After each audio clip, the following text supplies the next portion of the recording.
मसीह यीशु के ज़िंदा बरकत और जलाली नाम में आप सबकी सलामती हो। मैं आपका host Yasir Mushtaq show off testimony के इस प्रोग्राम में आप सबको खुश आमदीद कहता हूँ। उम्मीद करता हूँ कि आप खुदाउन में खुश व खुरम होंगे और शादमान होंगे। जिससे आप सबको मालूम है कि हमारी कोशिश होती है नई से नई और ज़िंदा से ज़िंदा गवाही लेकर आप सबके सामने आप पेश हुआ जाए।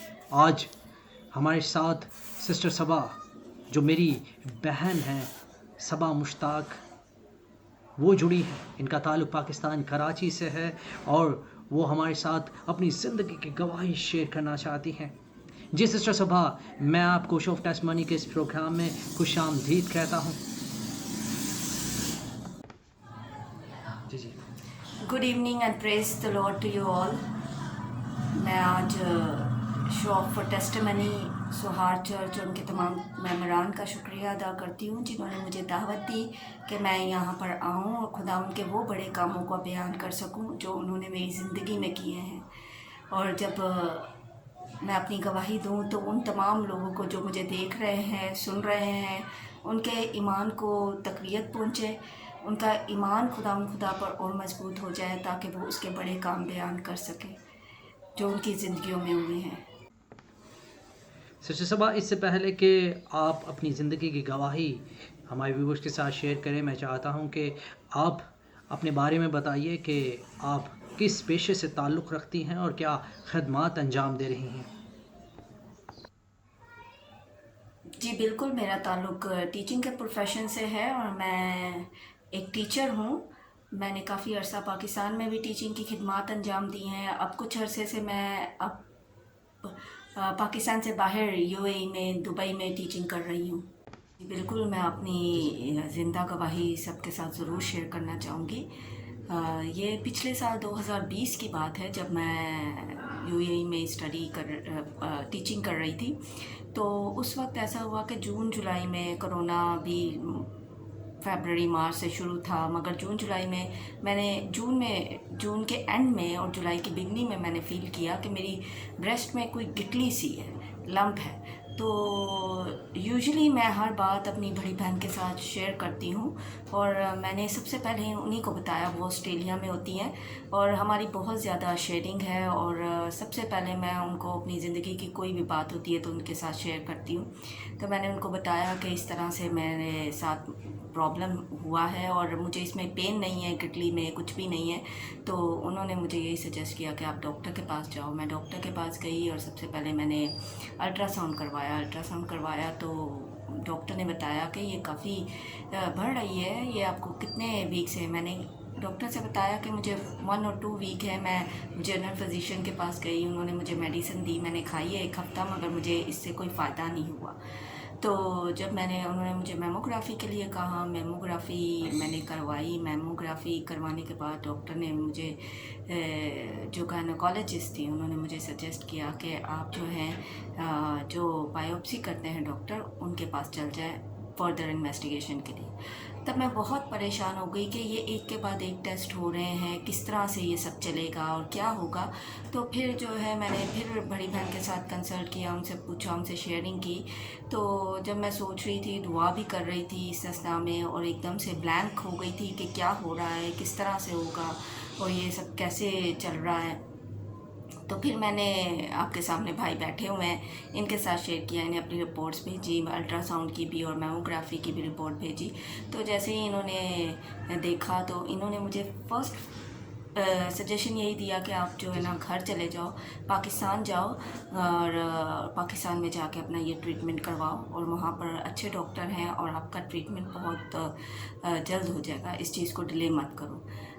उसी दौरान ऐसा हुआ कि मेरा वीज़ा भी रिन्यूअल पे आ गया था और वीज़ा ख़त्म हो रहा था और मैं देख रही थी कि अब क्या होगा, क्योंकि हालात इस तरह से। तो हर हॉस्पिटल का ये था कि कोरोना की वजह से आपको रजिस्ट्रेशन करवानी थी और कोरोना टेस्ट पहले करवाना था, फिर कोई और टेस्ट होंगे, ये सब चीज़ें चल रही थी। और भाई ने अपनी वाइफ के साथ भी डिस्कस किया, वो नर्सिंग के शोबे से ताल्लुक़ रखती हैं, तो उन्होंने भी यही कहा कि सबा को पाकिस्तान आना चाहिए अपनी ट्रीटमेंट करवाने के लिए।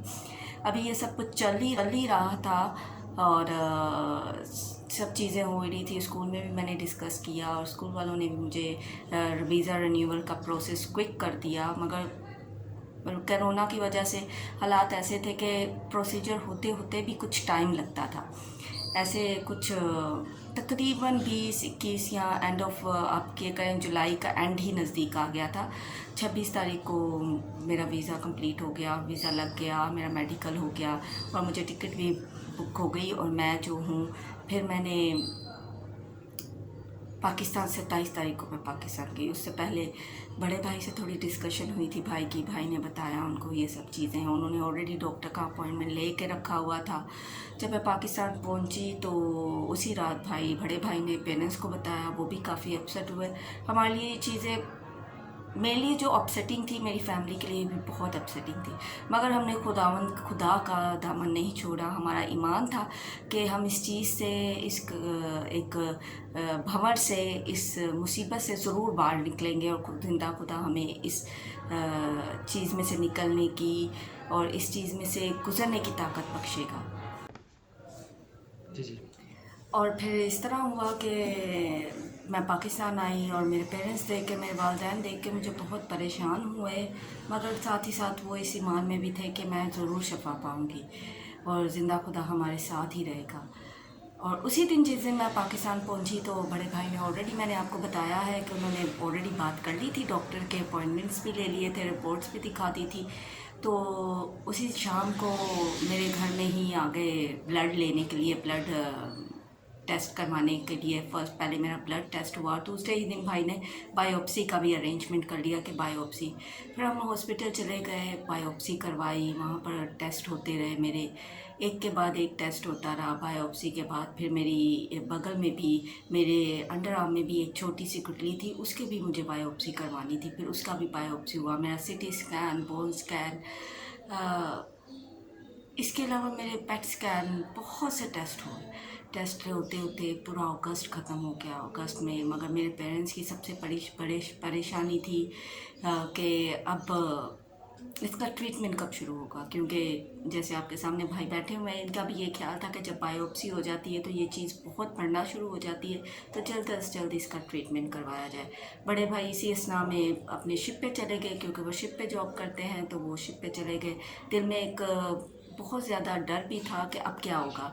छोटी बहन मैरी मुश्ताक, वो मेरा मैरी शरीफ, वो मेरे साथ काफ़ी टेस्ट के लिए भाग दौड़ करती रहीं। इसी तरह फिर मेरे भाभी ने भी, छोटी भाभी ने भी और बहनोई ने भी ये बैतुल सुकून हॉस्पिटल का हमें बताया हुआ था, बैतुल सुकून कैंसर हॉस्पिटल है, तो मेरी रिपोर्ट्स वगैरह वहाँ जमा करवाई थी। और जब वहाँ पर मेरी रिपोर्ट्स वगैरह जमा करवाई, डॉक्टर्स ने मुझे रिपोर्ट्स देखी तो उन्होंने कहा अब आपकी क्या होगी, कीमोथेरेपी होगी। कीमोथेरेपी जब शुरू होने वाली थी, उससे पहले घर वाले बहुत प्रे करते रहे और मेरी डाइट का, उन्होंने मेरे खाने पीने का इतना ख्याल रखा कि मुझे सब ज़्यादा से ज़्यादा एंटी कैंसरस चीज़ें खिलाने लगे, ताकि ये बीमारी जो आगे और बढ़े ना। और खुदा का शुक्र है और इसकी बहुत बड़ा एहसान है कि ये सिर्फ इसी हिस्से तक महदूद थी और मेरे जिस्म में कहीं इसके कोई असरात नहीं थे। इस चीज़ के लिए हम लोग उसके ज़ात का बहुत शुक्र करते हैं। और बड़ी भाभी मेरी बहुत ज़्यादा इस चीज़ में रही कि मेरे खाने पीने का उन्होंने बहुत ख्याल रखा, हर चीज़ वक्त पे देती रही, तो उन्होंने भी अपना बहुत ज़्यादा इस चीज़ में रोल प्ले किया। तो मेरी फैमिली ओवरऑल बहुत सपोर्टिव रहे, नीसेस नेफ्यू, भाई बहन सब ओवरऑल बहुत सपोर्टिव रहे, नीसेस नेफ्यू, भाई बहन सब, बहनोई सारे, मेरे बड़े बहनोई भी बहुत सपोर्टिंग और इनकरेजिंग रहे हैं। उन्होंने मुझे बहुत ज़्यादा सपोर्ट किया है। साथ ही साथ सब मेरे लिए इतनी दुआ करते रहे। जिस चीज़ को पता चला, जिस अजीज़ और कारब को जब पता चला, तो मेरे लिए हमेशा बहुत दुआ करते रहे। बहन भाइयों के अलावा अजीज़ और कारब भी बहुत ज़्यादा इस चीज़ में हमारे साथ रहे हैं। उन सब का भी बहुत बहुत तहे दिल से शुक्रिया अदा करती हुई, ताकि जब वो किसी और के लिए भी दुआ करें तो उनका ये ईमान हो कि हमारी दुआओं के वसीला से खुदा बाप ने हमारी सुनी, तो हमारी बेटी को, बहन को, बच्ची को शफा मिली है। जब ये कीमोथेरेपी की जर्नी शुरू हुई तो ये तो पता था कि कीमोथेरेपी होती है, इसके साइड इफ़ेक्ट ज़्यादा होते हैं, तबीयत ख़राब होती है, बाल झड़ जाते हैं, नाखून काले हो जाते हैं, सब चीज़ें होती हैं। मगर जब डॉक्टर ने कह दिया कि आपकी कीमो होगी, और 4 सितंबर को मुझे याद है, 4 सितंबर को मेरी पहली कीमो हुई थी। और जब कीमो करवा के आए तब तो मुझे थोड़ा इतना फ़ील नहीं हुआ, सो गई। दूसरे दिन जब मुझे वॉमिटिंग शुरू हो गई, सुबह ही सुबह मुझे वॉमिटिंग होना शुरू की हो गई, और उसी दिन सारा दिन मैं वॉमिटिंग करती रही, और घर वाले मेरे इस कदर परेशान हो गए। छोटी बहन मेरी इतनी परेशान हो गई, क्योंकि वही मेरे साथ हमेशा कमरे में होती थी, तबस्सुम। तो वो इतनी परेशान हो गई, मम्मा डैडी भी बहुत परेशान हुए। तो उन्होंने कहा कि भाभी ने भी कहा कि डॉक्टर के पास इसको ले जाना चाहिए, क्योंकि हमें इस चीज़ का अंदाज़ा नहीं था। वो पहली बार था कि इस तरह हो रहा था। तो वो मुझे डॉक्टर के पास ले गए हॉस्पिटल में। डॉक्टर ने कहा इनको एडमिट कर दे। सबसे पहले मेरा ब्लड टेस्ट हुआ, ब्लड टेस्ट में मेरा ब्लड काउंट ठीक आया। और डॉक्टर वहाँ पर थे, जो डॉक्टर वहाँ ड्यूटी पर थे, उन्होंने कहा कि देखें, आपको घबराना नहीं है, ये कुछ साइड इफ़ेक्ट्स होते हैं, ये 5-6 दिन रहेंगे, उसके बाद ठीक हो जाएंगे, आप बेहतर फील करेंगी। आप इस चीज़ के लिए मजबूत हो जाएं, क्योंकि अगर आप स्ट्रॉन्ग होंगी तभी आप इस बीमारी का मुकाबला कर सकती हैं।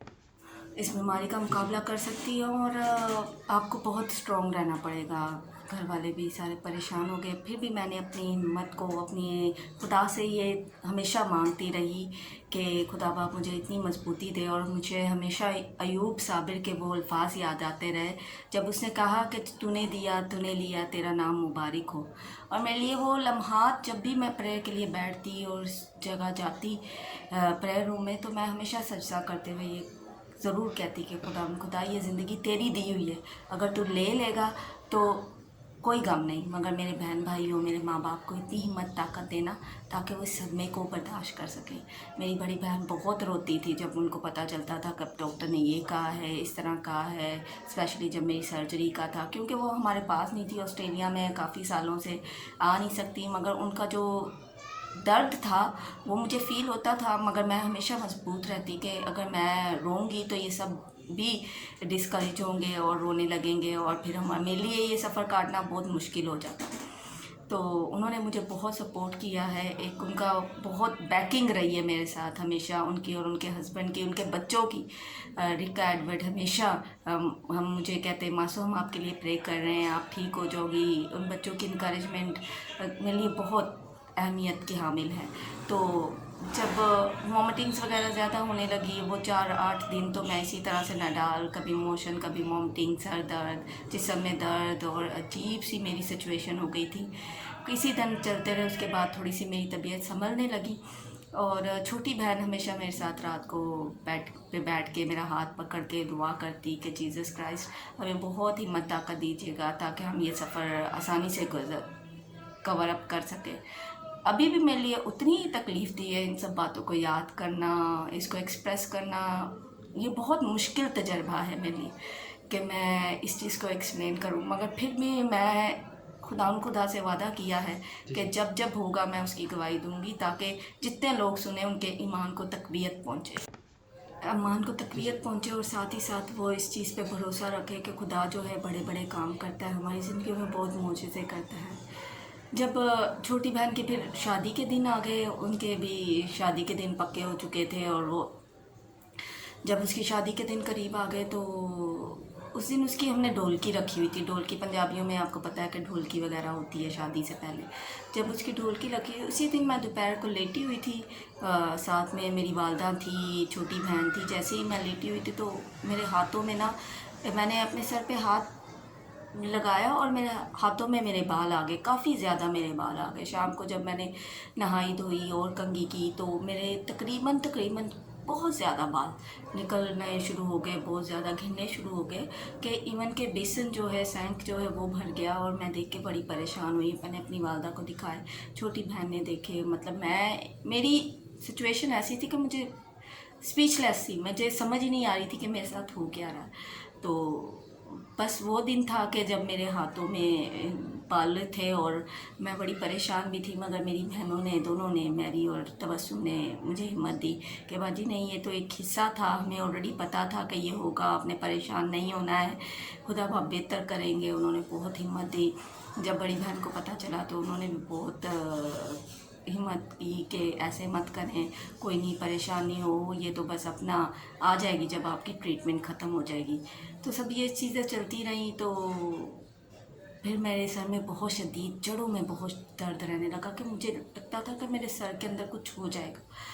तो मैं बहुत चाहती थी कि मेरा सर जो है ना शेव कर दिया जाए। तो मैंने बड़ी हिम्मत की और मैंने रिक्वेस्ट की अपने पेरेंट्स से कि मुझे ये करना है, क्योंकि बड़े भाई से भी मैंने कहा कि मुझे बहुत दर्द है। तो फिर मैंने अपने बाल शेव कर दिए। मेरी छोटी बहन ने तबस्सुम नहीं शेव कर दिए। मेरी मदर बहुत रोई, फादर भी उस वक्त बहुत रोए कि ये क्या है, किस तरह की हम लोग मुसीबत में या परेशानी में फंसे हुए हैं कि हमें कुछ समझ में नहीं आ रहा है। और फिर बहन की शादी के दिन जैसे चल रहे थे तो छोटे भाई भी आ गए मेरे। जिस दिन वो आए मैं सो रही थी, मुझे नहीं पता था, कीमो की वजह से कभी मुझे नींद आती थी कभी नहीं आती थी। वो आए, जब उन्होंने देखा कि मैं सर पे स्कार्फ बांध के सो रही हूँ और मेरे बाल भी नहीं हैं और मैं इतनी परेशानी में हूँ, तो वो बेचारे मेरे घर में यासिर भाई भी मेरे गले रख के बहुत रोए, परेशान हुए। जबकि मैंने हिम्मत बांधी रखी। मेरी मामा, मेरे वालिद साहब भी परेशान हो गए, कहते रहे। हमारे लिए वो बड़े दर्द बड़े लम्हात रहे हैं हमारी फैमिली के लिए, मगर एक दूसरे की सपोर्ट के साथ, एक दूसरे की हिम्मत के साथ मैं आज आपके सामने बैठी हुई गवाही दे रही हूँ कि खुदा बाप ने मेरी ज़िंदगी में बहुत बड़े बड़े काम किए हैं और मुझे शफा बख्शी है, इस बीमारी से रिहाई दी है। फिर इसी तरह से जब मेरी चारों कीमो ख़त्म हो गई तो फिर डॉक्टर ने मुझे सर्जरी का कह दिया। सर्जरी में डॉक्टर ने मुझे बताया था कि मेरे जिस्म का एक हिस्सा काटा जाएगा, तो उसके लिए मुझे तैयार रहना है, क्योंकि ये अगर कट जाएगा तो फिर ही मेरी ज़िंदगी है। तो जब सर्जरी के दिन करीब आ गए, फिर हमारे पास डॉक्टर ने, सर्जन ने ये भी कहा कि पहले कोरोना टेस्ट होगा, कोरोना टेस्ट के बगैर हम ऑपरेशन नहीं करेंगे। उन्होंने इंडस हॉस्पिटल का बताया, हमने वहाँ गए, वहाँ पर हमने टेस्ट करवाया और टेस्ट पॉजिटिव आ गया। हम बड़े परेशान हुए कि अब क्या होगा, अब क्या होगा। अब तो कल ऑपरेशन के लिए एडमिट होना है, अब तो हो नहीं सकता ऑपरेशन, ये किस तरह से चलेगा, कैसे होगा। मगर मेरी वालदा का ईमान इसमें बहुत मजबूत रहा। मेरी वालदा हमेशा मुझे कहती थी कि जिस दिन आपका ऑपरेशन है उसी दिन करवाएंगे, मेरा ईमान है कि आपका सब कुछ ठीक हो जाएगा, आप परेशान नहीं हो। मेरे वालिद साहब ने और छोटी बहन ने ये डिसाइड किया कि हम लोग जो है ना दूसरी जगह से, किसी और चुगताई लैब है यहाँ पर एक, वहाँ से एक बार दोबारा टेस्ट करवाते हैं, क्योंकि छोटी बहन का कहना था कि बाजी की हालत देख के लगता नहीं कि इनको कोरोना है। तो हम लोग वहाँ सुबह सुबह ही चले गए, वहाँ टेस्ट करवाए और दोपहर को हॉस्पिटल जाना था। और हॉस्पिटल जब जाना था, जब हॉस्पिटल गए तो डॉक्टर ने सबसे पहले पूछा कि आपका कोरोना टेस्ट कहाँ है। तो उनको बताया कि हमने करवाया हुआ है, रिपोर्ट आने में टाइम लगेगा। मैं बहुत परेशान थी, दुआएं कर रही थी, रोज़रियाँ पढ़ी, बहुत दुआ की कि खुदा बाप अब ये जो मरला है वो भी टल जाए। क्योंकि डॉक्टर्स अगर किसी का पॉजिटिव टेस्ट आता था कोरोना का तो उनको 1 महीना के लिए कहते थे आप घर में क्वारंटाइन रहें, आपको हॉस्पिटल आने की ज़रूरत नहीं है। तो दोबारा आपका नेगेटिव टेस्ट आएगा तो फिर आइएगा। ये सबसे ज़्यादा परेशानी थी कि हम लोग का अब आगे क्या होना है। मगर मेरी वालदा का ईमान बहुत मजबूत था। उन्होंने कहा कि आपका ऑपरेशन जिस दिन का है उसी दिन होगा। और वो मुझे लेके एडमिट हो गई। हम लोग एडमिट रहे रात 8 बजे तक। डॉक्टर ने कहा कि आप हमें टेस्ट की रिपोर्ट दे दीजिएगा ताकि हम लोग फाइनलाइज़ कर दें। फिर जब डॉक्टर ने कहा कि इस चीज़ को फाइनलाइज़ कर दें और अपने कोरोना के रिपोर्ट दे हमें सबमिट करवा दें, तो जब हमने कोरोना के रिपोर्ट का इंतज़ार करते रहे तो दुआ भी करते रहे साथ साथ कि हमारी ये रिपोर्ट जो है क्लियर हो, तो ताकि ऑपरेशन का सिलसिला जो है वो अपने पाया तकमील तक पहुँचे। तो इतने में मेरी ऑनलाइन रिपोर्ट आ गई। बहन ने कॉल की, नैरी ने कॉल की बहन ने कि आपकी रिपोर्ट आ गई है बाजी और नेगेटिव आई है। नेगेटिव आई है तो हम बहुत खुश हो गए। हमने सबसे पहले खुदा का शुक्र अदा किया कि उसने हमारा ये काम भी पाया तकमील तक पहुँचाया और मेरी रिपोर्ट जो है नेगेटिव आ गई। जब रिपोर्ट नेगेटिव आ गई तो दूसरे दिन ऑपरेशन के लिए हमें ज़ियाउद्दीन हॉस्पिटल जाना था। वहाँ पर हम लोग को 2:30 बजे तकरीबन, मेरे ऑपरेशन का टाइम 2:30 बजे था सर्जरी का। तो जब 2:30 बजे तो मुझे सर्जरी के लिए लेके गए, तब मुझे कुछ नहीं पता था कि क्या होने वाला है आगे। बस खुदा पर एक ईमान था कि खुदा बाप जो करेगा अपनी पाक मर्ज़ी के मुताबिक करेगा और इस चीज़ से मुझे शफा बख्श देगा। तो मेरी मामा जो मेरी वालदा हैं वो वहाँ पर परेशान थी, काफ़ी रो भी रही थी और गमज़दा भी थी कि ये क्या हो रहा है। बहुत से रिलेशंस भी आए, रिश्तेदार आए तसल्ली देने के लिए कि सब ठीक हो जाएगा। सब छोटी बहन फिर वो मेरे पास रात भी रुकी और उसका कहना है कि बाजी जब मैंने आपको देखा कि आप इस तरह लेटी हुई हैं तो मैं अपनी फ़ीलिंग्स को आज भी एक्सप्रेस नहीं कर सकती कि मैं क्या फ़ील कर रही थी। तो फिर ये था कि मुझे तो दूसरे दिन होश आया और मुझे दोबारा दूसरे हॉस्पिटल में शिफ्ट कर दिया गया, बैतुल सुकून में, जहाँ से मेरा ट्रीटमेंट हो रहा था। जब मैं वहाँ पर शिफ्ट हुई तो उसी दिन डॉक्टर की ओपीडी थी। डॉक्टर ने ऑपरेशन की सारा वूंड देखा। उन्होंने कहा कि सब आपकी बहुत अच्छी रिकवरी है और दूसरे दिन ही मुझे हॉस्पिटल से डिस्चार्ज मिल गया। मैं घर पे आई, मेरे घर वालों ने बहुत शुक्र अदा किया और बड़े भाई भी फ़ोन करके पूछते रहते क्या सिचुएशन है, क्या चल रहा है। और हम सब एक साथ यकजा होकर दुआ करते रहते कि खुदा बाप हमें इस प्रॉब्लम से, इस बीमारी से ज़रूर निजात देगा। और हमारा ईमान था कि हमने निजात पा ली, हमें शिफा मिल चुकी। और मेरे माँ बाप की दुआओं ने, मेरे बहन भाइयों की दुआओं ने ये बहुत इसमें बहुत बड़ा उनका, मैं कहती हूँ कि रोल है, किरदार है, जिनकी दुआओं की वजह से मैं आज आपके सामने बैठ के आपसे बातें कर रही हूँ और खुदा की कुव्वत अब गवाही दे रही हूँ कि उसने मुझे शिफा बख्श दी। इसके बाद मेरी कल्चरल रिपोर्ट हुई, उसके मुताबिक मुझे 12 की मोल रखनी थी। अब ये तीसरा स्टेप था जब हम लोगों को पता था कि आधा मरहला गुजर चुका है और आधा जो बाकी रह गया है वो भी खुदा के फजल व करम से गुजर जाएगा। 12 कीमो हर हफ्ते लगनी थी और वो भी एक बहुत डिफ़िकल्ट, जिस साइड पे ऑपरेशन हुआ था मेरी सीधी साइड पे, डॉक्टर ने मुझे मना किया था ना तो कभी आपने इससे ब्लड ड्रॉ करवाना है, ना इससे बीपी चेक करवाना है और ना ही कभी आपने इधर से कोई हैवी काम करना है या कोई वज़नी चीज़ उठानी है। वो आपने उल्टे हाथ पे ही, क्योंकि आपका उल्टा हाथ अभी सही है, इसकी कोई सर्जरी नहीं हुई तो इस वजह से आप इसको इस्तेमाल करें। और कीमो के साइड इफ़ेक्ट्स की वजह से जो मेरे बाल नहीं आए थे, नाखून काले हो गए थे, वो भी मेरे लिए एक बहुत पेनफुल सफ़र था। मगर मेरे माँ बाप ने, मेरे बहन भाइयों ने और सबसे बड़ा मेरी छोटी बहन ने मेरे साथ रही। बड़ी बहन मुझे बाहर से फ़ोन कर कर के तसल्लियाँ देती कि कोई नहीं, थोड़ा सा टाइम रह गया, आप ठीक हो जाओगे। अब ये था कि जब मेरी कीमो भी गुजर गए, 12 कीमो, 3 कीमो रह गए थे आखिर में, जिस पे मैं बड़ा डिगमगाई। हमेशा मेरा था कि अब ये नहीं लगवाती, मगर फिर भी बड़े बनोई मेरे अरे भाई जो हैं बाहर से फ़ोन करके कि नहीं सिस्टर जी आप लगवाएं, कुछ नहीं हो गया, अभी इतना रह गया है, थोड़ी सी आपकी रह गई है ट्रीटमेंट, ये भी करवा लें, खुदा बाप बेहतर करेंगे और आप ठीक हो जाएंगी। सब मेरा भरपूर साथ देते रहे। और इसमें एक मौजज़ा और भी हुआ कि डॉक्टर्स ने मुझे कहा था कि आपके जब कीमो पूरे हो जाएंगे इसके बाद आपकी रेडिएशन थेरेपी होगी। रेडिएशन में आपको 33 रेडिएशंस लगेंगी, मगर जब मैंने आखिरी कीमो के बाद टेस्ट करवाए तो डॉक्टर ने मुझे कहा अब आपको रेडिएशन नहीं लगेंगी, आप बिल्कुल ठीक है, मुझे कोई दवाइयाँ नहीं लगी, कोई रेडिएशन नहीं अभी लगी और खुदा के फजल व करम से मैं आपके सामने बैठी हुई हूँ, आपको अपनी गवाही दे रही हूँ कि खुदा बाप ने मुझे मुकम्मल शिफा दे दी है। और मैं इस चीज़ के लिए खुदा का बहुत शुक्र अदा करती हूँ और मुकस्सा मरियम के वही कलमात दोहराना चाहूँगी और याद करती हूँ हमेशा कि उस अलकादिर ने मेरे लिए बड़े बड़े काम किए और उसी का नाम कदूस है। और उनकी वजह से मैं खुदा बाप के कहती हूँ कि ये ज़िंदा गवाही है कि मैं आज आपके सामने बैठी हुई। बात याद आती है कि मेरी जब आखिरी कीमो थी उस दिन पाक हफ्ता था। ये बड़ी एक अलामत थी मेरे लिए खुदा बाप की कि उन्होंने मुझे शफा दे दी है। उस दिन पाक हफ्ता था और मेरी आखिरी कीमो थी और दूसरे दिन ईस्टर का दिन था, यीशु मसीह के जी उठने की ईद थी। और मुझे ऐसा महसूस हो रहा था कि जैसे यीशु मसीह के जी उठने से मेरी तमाम तर बीमारी जाती रही है और मैंने मुकम्मल शिफा पाई है। और साथ ही साथ इसी दौरान इस बीमारी के अरसे में जो गुज़रा था मेरे ऊपर से या क्या है, हमारे चर्च की एक मेंबर है, वो पाक यूकरिस्ट मेरे पास हमेशा लेके आती रही और जब भी मैं पाक यूकरिस्ट को लेती तो मुझे हमेशा ये आजिज़ी महसूस होती कि खुदा बाप ने मेरे लिए वो दरवाज़े खोल दिए हैं, जबकि मैं उनके पास नहीं जा सकती तो वो मेरे पास चल के आते हैं। और ये मेरी बहुत बड़ी ज़िंदगी की बड़ी गवाही है कि उन्होंने मुझे कभी नहीं छोड़ा, वो मेरा अपना शिफा वाला हाथ मुझ पर बढ़ाते रहे और मुझे उन्होंने हमेशा थाम के रखा। सिस्टर सबा, मैं तहे दिल से आपका शुक्रगुज़ार हूँ कि आपने बड़े अपने कीमती वक़्त से वक़्त निकाला। इस कंडीशन में भी आपने ये ज़रूरी समझा कि आप अपनी ज़िंदगी की गवाही जो है वो हमारे साथ शेयर कर सकें, हमारे व्यूअर्स के साथ शेयर कर सकें। Thank you very much once again.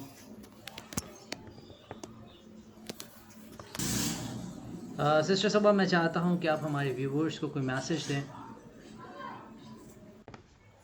जी भाई, बिल्कुल। मैं तमाम व्यूवर्स को जो मुझे इस वक्त देख रहे हैं, सुन रहे हैं, सबसे यही कहना चाहती हूँ कि जब भी आप दुआ करें तो हमेशा कैंसर पेशेंट्स को ज़रूर याद रखें, क्योंकि ये एक ऐसी बीमारी है, एक ऐसा पेनफुल दौर से इंसान गुज़रता है जिसमें उसको बहुत से लोगों की सपोर्ट की ज़रूरत होती है। तो कहीं मैंने पढ़ा भी था कि दुआ एक ऐसा खूबसूरत तोहफ़ा है जो हम दूसरों को मुफ्त दे सकते हैं। तो जब भी आप दुआ करने के लिए बैठें, पर्सनल दुआ करें, इज्तिमाई दुआ करें, आप ज़रूर है कि तमाम बीमारों को, स्पेशली कैंसर पेशेंट्स को याद रखें, क्योंकि कभी कभी हमें इस बीमारी का नहीं पता चलता, हमारे अंदर ही अंदर ये बहुत बढ़ जाती है और इसके आखिरी स्टेजेस पे पता चलता है। मगर मैं आपसे इल्तिजा करूँगी कि जब भी दुआ करें, इनफरादी दुआ करें, इज्तिमाई दुआ करें, तमाम उन लोगों को याद रखें, क्योंकि खुदा मोजज़ों का खुदा है। वो आज भी मोजज़े करता है और हमारे मांगने से पहले ही जानता है हमें क्या चीज़ें दरकार हैं। तो जब आप दुआ करें, इस एतक़ाद और इस ईमान के साथ करें कि जब आपने दुआ की तो आपको मिल गई, आपको उसका आंसर मिल गया, आपको शफा मिल गई, आपने जिस मकसद के लिए दुआ की, आपको वो दुआ का आंसर खुदा बाप ने उसी वक्त किसी ना किसी तरह से दे दिया। और आप सब व्यूवर्स को मैं ये कहना चाहूँगी कि हमेशा अपने ईमान में मजबूत रहें, अपने खुदा पर मुकम्मल भरोसा रखें, उसकी इबादत को कभी ना छोड़ें, हमेशा उससे दुआ करते रहें। वो ज़रूर है कि हमें शफा देता है और हमारी दुआओं को बहुत करीब से होकर सुनता है। जिस तरह मेरे माँ बाप, मेरे बहन भाइयों ने हमेशा मेरा साथ दिया है, मेरे साथ खड़े रहे हैं हमेशा, दोस्तों ने और कोलीग्स ने, रिश्तेदारों ने, सब ने मेरे साथ बहुत उनकी, मैं कहती हूँ, दुआएं की है मेरे लिए, और उनकी आज दुआओं का नतीजा है कि मैं यहाँ बैठी हुई हूँ। और कहीं मैंने पढ़ा था कि हम लोग जब एक दूसरे के लिए दुआ करते हैं तो हम लोगों की दुआएं जो है ना और बढ़ जाती हैं। तो ये है कि हमेशा एक दूसरे के लिए दुआ करते रहें, ताकि इस कुर्राए अर्ज़ से जितनी भी बीमारियां हैं, परेशानियां हैं, तकलीफ़ें हैं, जो कि इस मर्ज़ में मुब्तला हैं, कैंसर में हम, ताकि वो शिफा पाएँ। क्योंकि बहुत से लोग ऐसे हैं जो कि बहुत बहुत सालों से स्ट्रगल कर रहे हैं इस बीमारी में। सिस्टर सबा, आखिर में मैं आपसे चाहता हूँ कि आप हमारे व्यूअर्स के लिए, हमारे लिए दुआ करें। खुदा तेरा शुक्र करते हैं आज के दिन के लिए, इस वक्त के लिए जो तूने हमारी ज़िंदगी में बख्शा, ताकि हम तेरा नाम ले सकें, तेरे नाम को जलाल दे सकें, तेरे नाम की गवाही दे सकें। खुदा तूने हमारी ज़िंदगी में बहुत बड़े बड़े काम किए हैं। तू जिंदा अल-मसीह है। तुझसे इल्तिजा करते हैं आज तमाम तर बीमारों के लिए, अब खुदा अपना शिफा वाला हाथ बढ़ाइए और तमाम तर बीमारों की बीमारियों को ज़्यादा करें, क्योंकि जब हम तुझसे मांगते हैं तो हमारे मांगने से पहले ही हमें दे देता है। खुदा, मेरा ईमान है कि तमाम तर कैंसर पेशेंट्स को जिस तरह तूने मुझे इस कैंसर से रहाई दी है, उसी तरह आप उन तमाम कैंसर पेशेंट्स को भी उनकी तमाम तर बीमारियों से रिहाई दें। ये सब कुछ मांगते हैं और पा लेते हैं हमारे खुदा यीशु मसीह के ज़िंदा और जलाली नाम से, आमीन। जी, आखिर में मैं आप तमाम सुनने वालों से कहना चाहता हूँ कि खुदा उनमें बने रहे, खुदा उनमें पेवस रहिए। खुदावंद वक्त पर आपको सरफराज करेगा। खुदावंद के वादे सच्चे और बरहक हैं। खुदावंद वादों का सच्चा खुदावंद है।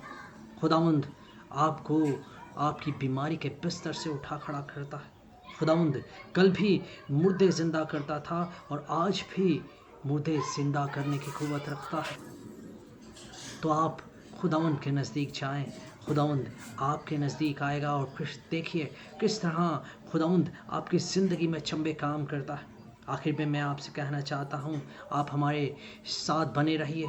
आप हमें ईमेल्स कर सकते हैं, आप हमें व्हाट्सएप भी कर सकते हैं, नीचे दिए हुए नंबर्स पर आप हमें कांटेक्ट कर सकते हैं। और अगर किसी भाई या बहन की कोई भी गवाही हो जिसे वो चाहता है कि दुनिया तक लेके आए, तो आप हमसे कांटेक्ट कर सकते हैं। हम ज़रूर आपकी गवाही को रिव्यू करेंगे और आपको दावत देंगे कि आप भी आइए और शो ऑफ टेस्टिमनी के इस प्रोग्राम में अपनी गवाही को दूसरों के साथ शेयर करिए। आखिर में मैं आप सब कहना चाहता हूँ, God bless you all. Hallelujah.